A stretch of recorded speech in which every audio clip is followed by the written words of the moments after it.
This is Oliver Slope with Blue Line Futures coming to you from the floor of the CME here in Chicago with your grain market update. It started out as kind of a dud of a day. We got some poor exports, which has been the recent trend for corn and soybeans, but things picked up relatively quickly shortly after the open. A lot of that in part to a tweet we got from President Trump suggesting that the U.S. and China were having friendly talks with regards to trade, and they would continue those talks and the G20 summit here right around the corner. But let's look at some of the technical levels to wrap up the week. For December corn, 370 has been a huge battleground area for us over the past couple of weeks. We have failed to get out above here, it looks like this afternoon.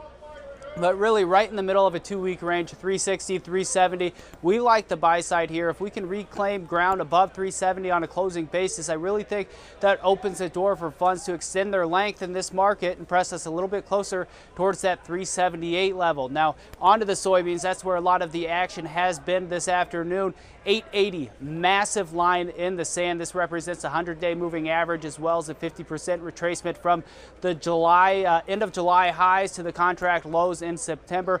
If the bulls can achieve a closeout above here, potentially that continues and it encourages a little bit more short covering from the funds. The next line in the sand really doesn't come in until 906 and a quarter. However, if we kind of give up some ground here, 863 to 866 will be first support.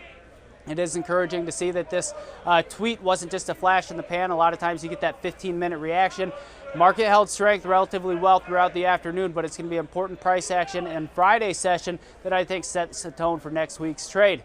Now, wrapping things up on the wheat side of things, also catching a bid with some spillover momentum from the corn and the soybeans. On top of that, we have the U.S. dollar retreating, taking back gains from the previous 3 sessions, and this has put wind in the sail for wheat, getting out above that $5 level, which is going to be, I think, key to round out the week. If the bulls can defend $5 to wrap up Friday's session, I think that encourages additional short covering from the funds. Technical resistance 515 to 516 and 3/4. This was the Sunday night high, as well as the 50-day moving average and a key retracement. If we can get out above here, I think that could spur some additional short covering from the funds and give this market a nice boost higher. So that's what we're looking at to wrap up the week.